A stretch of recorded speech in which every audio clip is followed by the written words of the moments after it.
नमस्कार, मेरा नाम राजेश पांडे है और आज मैं पहुंचा हूं राजकीय पूर्व माध्यमिक विद्यालय भोगपुर में। ये जो बिल्डिंग है ये 1898 की बनी हुई है और स्कूल की स्थापना हुई थी 1879 में।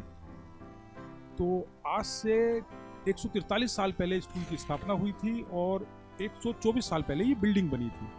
इस बिल्डिंग के बारे में बहुत सारी जानकारियाँ संजोई है श्री शमशाद अंसारी जी ने, जो यहाँ पर शिक्षक हैं। शमशाद जी के पास जानकारियों का खजाना है और आपके पास बहुत सारे साक्ष्य भी हैं जो आपने सहेज के रखा।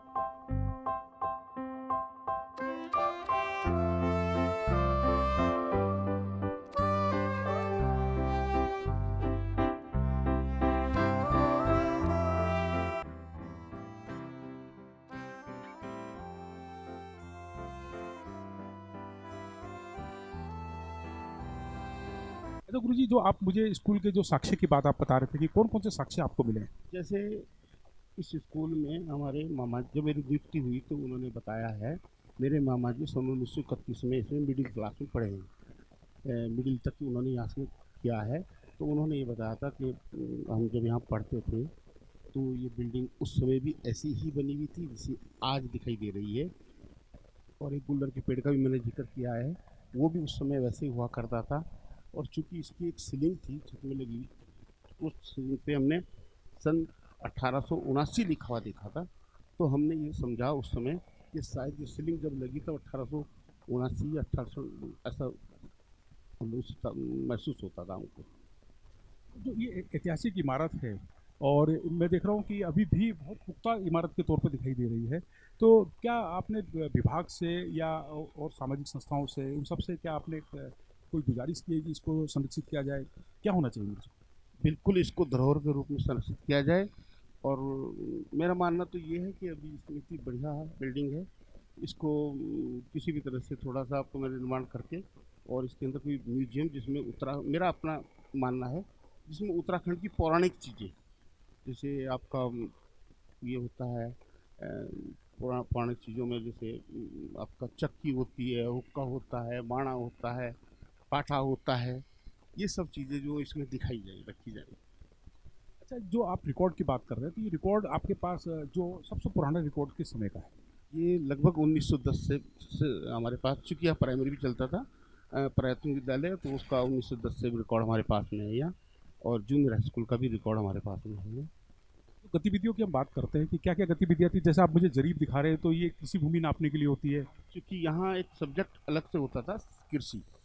और कृषि के लिए लोगों ने ज़मीन भी दान की हुई है, जो पास में है, जो परिषद के नाम चल रही है आजकल। तो इसलिए यहाँ पूरा इंतज़ाम था, जरीब भी थी, गौशाला भी थी, बैल रखते थे यहाँ पे। ऐसा जो पुराने लोग यहाँ कार्यरत रहे हमारे साथ में, स्वर्ग श्री सुरेंद्र सिंह कंडारी जी प्रधानाध्यापक रहे मेरे, उन्होंने बताया, वो कभी सहायक भी रहे पहले यहाँ। तो उन्होंने सब, वो पढ़े भी यहीं पे हैं, तो उन्होंने सब कुछ बताया है। मैंने सुना है कि आपासी अभी भी आती है। हाँ जी, उस ज़मीन की आपासी हम आज भी देते हैं। और 44 तक की, 1944 तक की जो रसीद है वो हमारे पास आज भी मौजूद है। गुरु जी, आपने तो पूरा सहेज के रखी है सब चीज़ें। क्या करें, ये धरोहर है, ये अच्छा लगता है थोड़ा सा कि अगर ये चीज़ बची रहे, और लोगों को देखने को कहाँ मिलेंगी भविष्य में। अच्छा, एक चीज़ और गुरु जी की यहाँ पर देहरादून में एक कहा जाता है कि एक स्कूल ये था जिसमें बोर्डिंग थी, और भी कुछ स्कूल थे क्या? कुछ ऐसी जानकारी है? स्कूल और थे, एक जो पहले जो 55 राजपुर रोड था, जूनियर हाई स्कूल, ऊपर सुना है हमने कि पहले जहाँ कोतवाली हुआ करती थी वहाँ चलता था, फिर उसको शिफ्ट कर दिया गया। और एक स्कूल कालसी गेट हुआ करता था, 3 स्कूल मिडिल हुआ करते थे उसमें। स्कूल है ये वाला, ये कौन सी क्लास तक का था गुरु जी उस समय? उस समय 7 तक होता था। तो 7 तक मिडिल पढ़ाई होती थी। तो मिडिल मुझे लगता है 8 को कहा जाता है। 8 को कहा जाता है, हाँ। यहाँ पर गुरु जी जो बोर्डिंग था, बोर्डिंग के बारे में भी सुना है कि इसका एक बोर्डिंग भी था। बोर्डिंग था, वहाँ रात को बच्चे रहते थे और पढ़ाई भी करते थे। वो बोर्डिंग की जगह पे इस समय प्राथमिक विद्यालय भोगपुर सेकेंड और कन्या जूनियर हाई स्कूल भोगपुर चल रहा है। आप कैसा महसूस करते हैं, एक ऐतिहासिक स्कूल में आप एक शिक्षक के रूप में पढ़ा रहे हैं? 1879 में जिस स्कूल की स्थापना की गई हो, उस स्कूल में आज आप एक शिक्षक के रूप में कार्य कर रहे हैं, कैसा महसूस करते हैं? बस ये समझ लीजिएगा सर कि इसमें हम मन से, तन से, हर चीज़ से जुड़ गए, और इसको छोड़ने के नाम पे ही हमारे आंसू निकल पड़ते हैं। इतना अच्छा महसूस करते हैं इस स्कूल से पढ़े हुए लोग। एक तो हमारे पूर्वज भी पढ़े हैं, फिर हमारे यहाँ मैंने सुना है आदित्य सिंह मालदार जी, जो पूर्व विधायक रणजीत सिंह वर्मा जी के बड़े भाई थे, वो भी पढ़े हैं और ऑर्डनरी जज रहे अंग्रेजों के टाइम पे ऋषिकेश में। आप अभी कोई किस्सा बता रहे थे कि यहाँ से जा रहे थे कोई व्यक्ति गाड़ी से अपने परिवार के साथ, और वो आपको और स्कूल को देख के एकदम रुक गए। वो किस्सा जरा थोड़ा सा बताइए गुरुजी। हाँ, ऐसे ही चंडीगढ़ से आ रहे थे वो लोग, तो उनके साथ में पुत्र और उनकी पुत्रवधू थी, तो उन्होंने गाड़ी रुकवाई और स्कूल में आए। तो उन्होंने कहा, सर मैं स्कूल को देखना चाहता हूँ। हमने कहा, भाई आइएगा, बैठिएगा, वेलकम है आपका। तो उन्होंने कहा, मुझे कक्षा 8 खुलवाओ, मैं कक्षा 8 में पढ़ा हूँ यहाँ पे। फिर हमने कक्षा 8 खुलवाई, तो वो आए यहाँ, उस कमरे में दंडवत प्रणाम किया उन्होंने, ज़मीन को चूम करके, और फिर बताया हमको कि यहाँ ब्लैक बोर्ड होता था, यहाँ गुरुजी ऐसा करते थे, वैसा करते थे। जो भी उस समय की प्रक्रिया थी पढ़ाने में, वो सब उन्होंने हमको बताई है। विषयों के बारे में बात कर रहे थे, कौन कौन से विषय थे गुरुजी उस समय?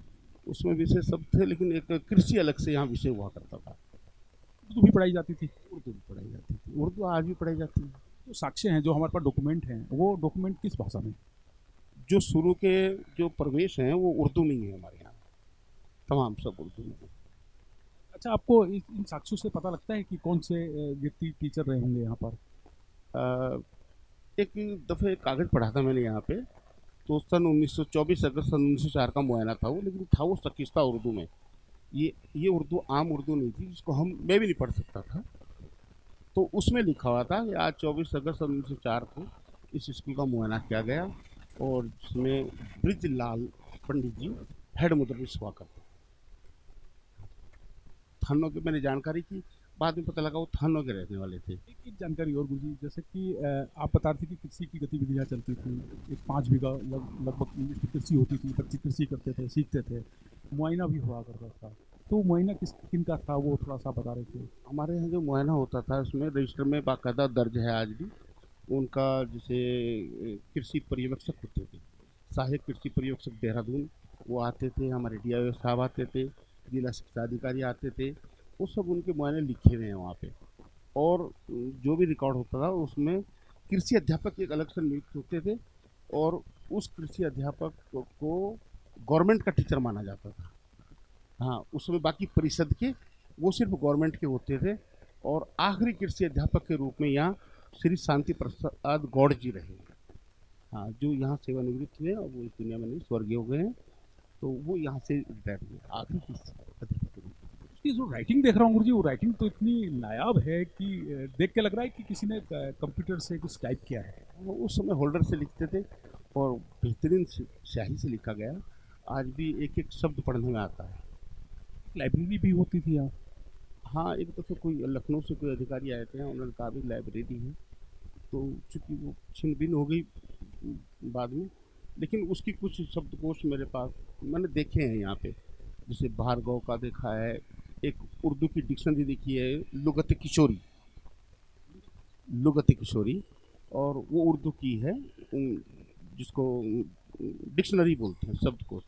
तो उसमें फिर मैंने पता किया लोगों से, ये बुजुर्ग लोगों से, तो उन्होंने बताया कि लखनऊ में सिर्फ एक ही प्रेस थी, किशोर बुक डिपो के नाम से, शायद वो आज भी होगी, और वहाँ छपती थी ये बुक सिर्फ।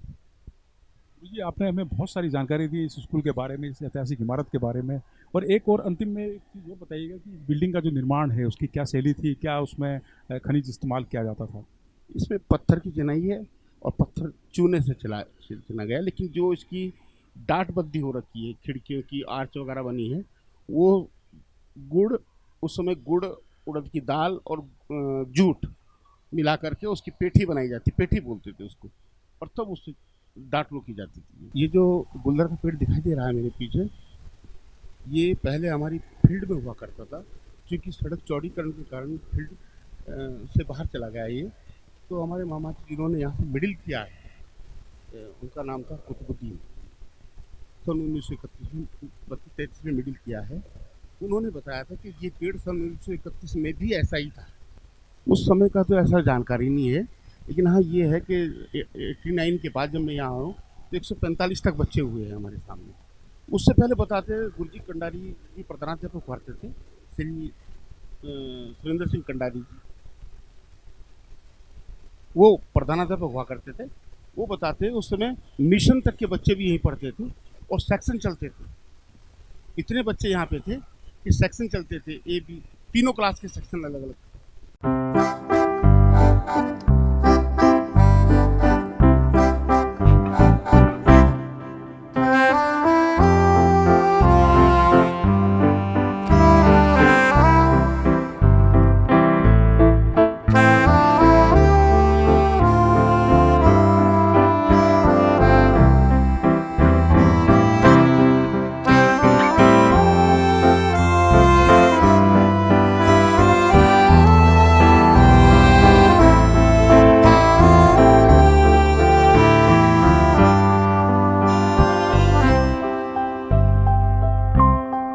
हमसे बात करने के लिए गुरु जी बहुत बहुत धन्यवाद, बहुत बहुत आभार आपका कि आपने इतनी सारी जानकारी हमें उपलब्ध कराई। Thank you Guru ji, thank you.